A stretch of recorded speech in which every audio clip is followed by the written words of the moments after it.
Bonjour les amis, bienvenue dans cette petite capsule de présentation du grand livre de l'absolu que vous voyez ici, donc de Gabriel Leroy et Ange de Gaïa, relatif à leur jeu, qui est très beau et qu'on ne présente plus, que je pense que tout le monde le connaît.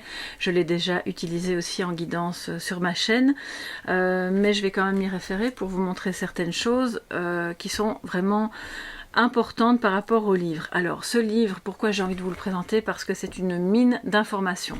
Vous voyez, vu son épaisseur, effectivement on dit beaucoup de choses.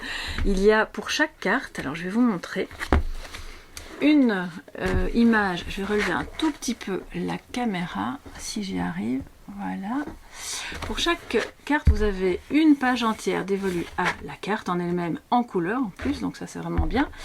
Et puis vous avez les interprétations avec l'interprétation intuitive, avec des codes couleurs pour le travail, l'amour, la santé, la spiritualité.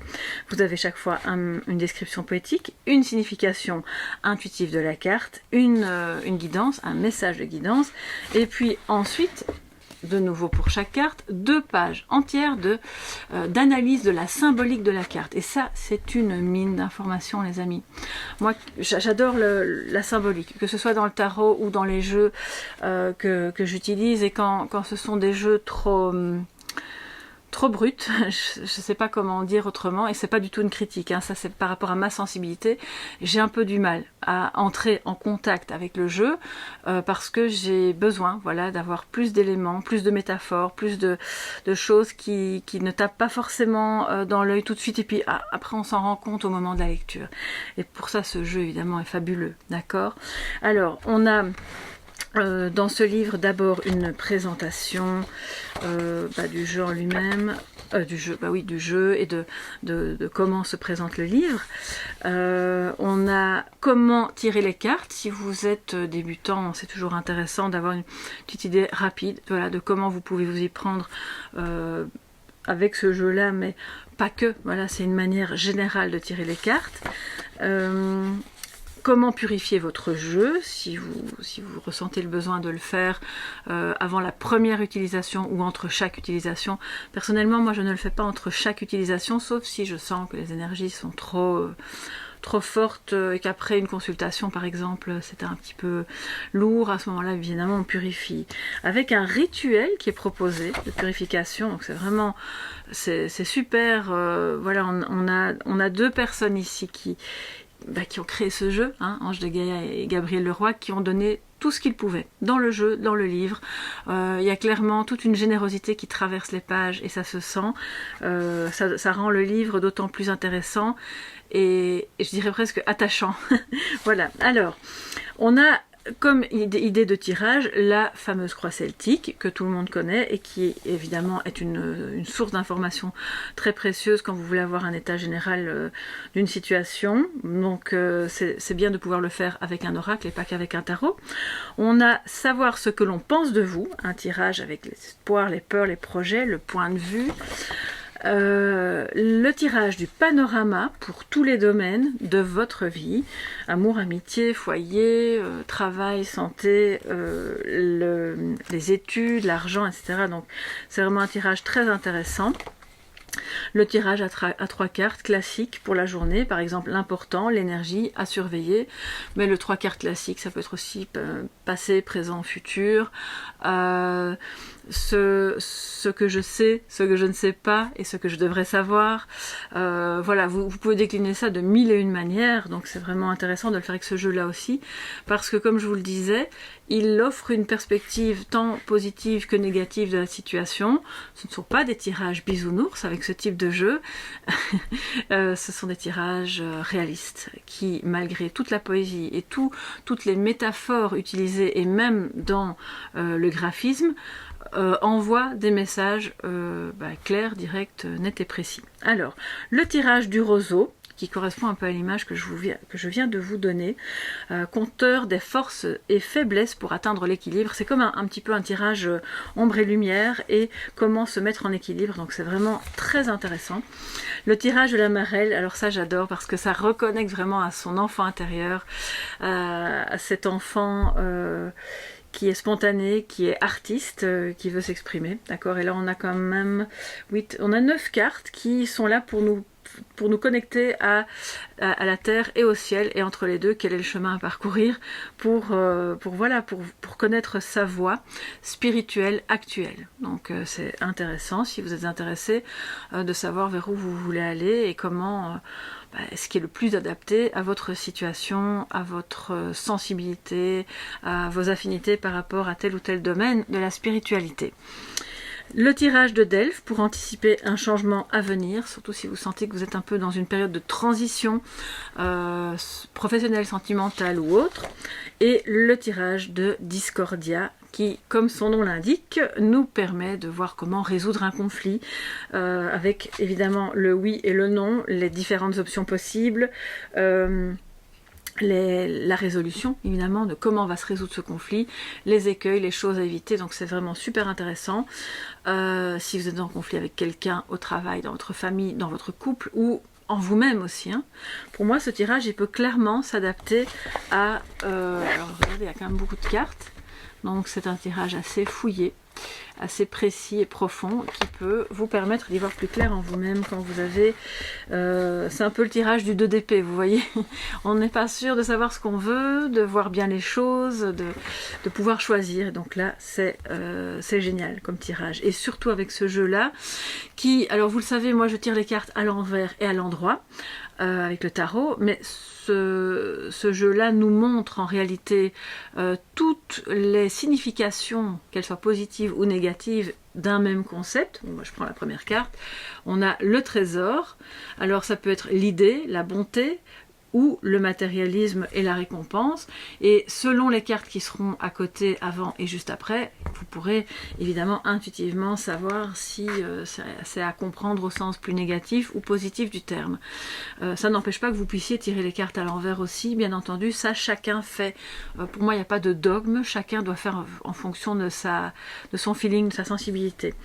Alors, deuxième partie, la plus grande partie, comme vous le voyez du livre, est vraiment dédiée à l'interprétation de chacune des cartes, une par une. Alors, je ne sais pas, j'espère que vous pourrez le voir, mais en trame de fond, derrière, voilà, il y a ce décor, voilà, qui reprend vraiment à la fois le symbolisme du jeu en lui-même, qu'on retrouve ici sur les côtés aussi, d'accord. Le type d'illustration, il y a comme des moulures, des fleurs, enfin c'est vraiment super beau. Toutes les pages sont faites comme ça, et il y a un travail, il y a une précision, et je pense beaucoup de richesse apportée par le soin et la structure aussi, d'accord. Donc je vais prendre par exemple la carte de la gestation pour vous montrer un exemple de en quoi ce jeu est à la fois divinatoire et poétique, et en quoi le livre évidemment apporte une dimension plus profonde et nouvelle à vos tirages. Si vous tirez la carte de la gestation, vous pourriez dire bon j'ai un projet en cours qui est occupé à maturer. Ce qu'on dit à maturer. Bon, si je me trompe, vous me le dites sous la vidéo, pas de panique, ça m'arrive. En tout cas, qui est en gestation. Ça peut être un enfant, bien sûr, vous attendez un enfant, ou vous aimeriez attendre un enfant, enfin voilà. On a aussi l'idée, c'est l'idée que vous avez en tête, qui est occupée à prendre forme petit à petit. Et en quoi ça peut être poétique? En quoi cette carte? Voilà. Cette illustration et le message qui l'accompagne peuvent être vus sous un angle poétique, qui est pour moi une voie d'entrée dans la spiritualité. J'adore la poésie, j'en lis quand même assez bien, et c'est clairement une voie d'entrée dans la spiritualité, dans le sens où ça vous apporte une vision, une perception et négative et positive de ce que sont toutes les choses, toutes les idées, du beau comme du moins beau, du bon comme, enfin vous savez, l'aspect un peu plus philosophique aussi. Donc pour ça ce jeu, c'est pour ça que je vous disais, il regroupe beaucoup de disciplines en un concentré, illustré et décrit de manière qui permet d'avoir une cohérence. Alors par exemple la gestation. Description poétique. Un étrange écrin de matière fantasmagorique flotte dans le vide. Voilà, c'est ce que vous voyez ici. Je vois aussi comme Ouais, comme un fruit et comme... On voit plein de choses en fait, hein. On voit aussi l'utérus, hein, bien sûr. Alors, sa forme évoque celle d'un cœur. Regardez. Vous voyez, on a un cœur. De pâles et mystérieuses proéminences en saillissent telles les feuilles d'un fruit. À l'intérieur, dans la coupe de la bogue, on devine une alcôve aux parois roses.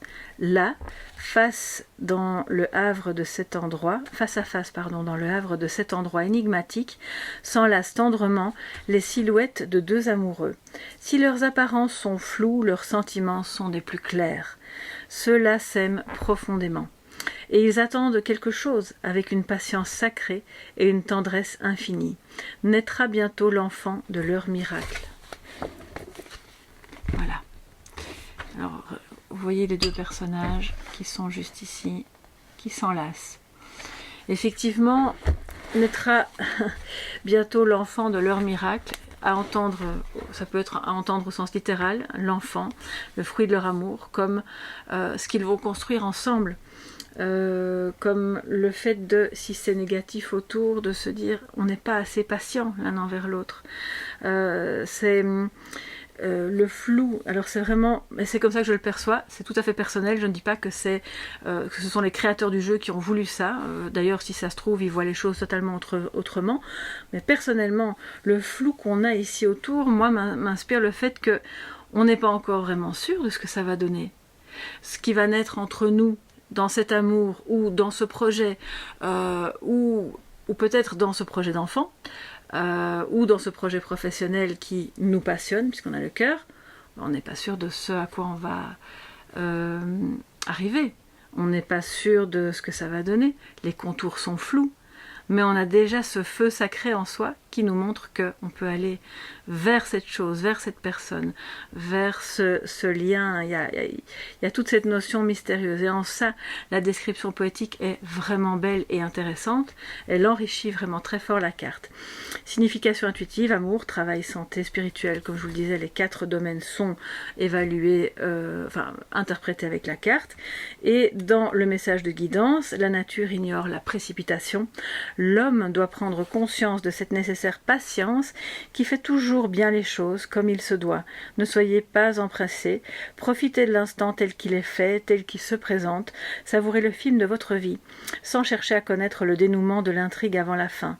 Respirez, souriez, patientez, le jeu en vaut la chandelle. Donc voilà pour ce livre que je trouve magnifique.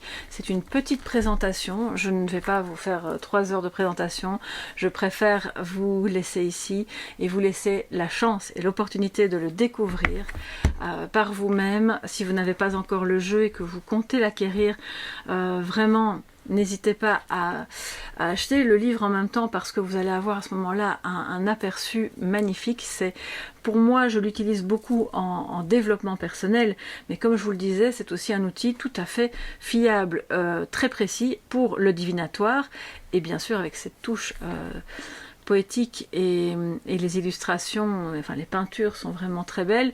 Je crois qu'on est gagnant sur toute la ligne quand on veut faire un tirage avec ce jeu-là. Et moi qui suis plus tarot, voilà, si je devais choisir un oracle, un seul oracle, mettons, on va pas parler des vieux classiques, hein, le Béline, le Normand. Moi je vous parle d'un oracle actuel, je pense bien que ce serait celui-là.